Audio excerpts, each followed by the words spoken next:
Sony 32 inches mga idol. Bali may tumingin na daw niyan, home service. Kaso na-check daw yung mga backlight, buo naman daw lahat. Pero tayo pinalitan natin lahat ng 3 bagong strips yung kanyang backlight.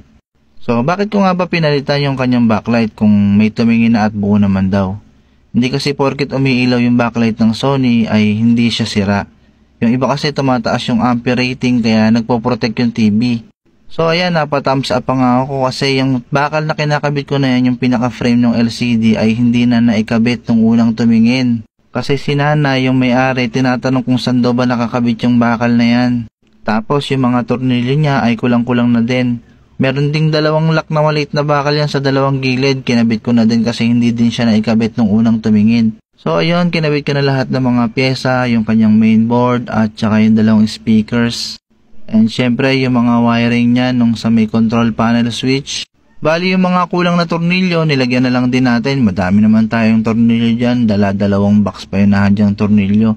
So ayun, pinagtutornilyo na nga natin lahat, yung kanyang mainboard, yung chassis niya.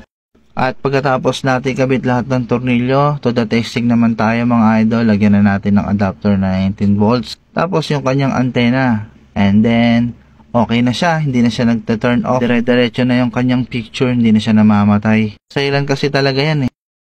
Okay na.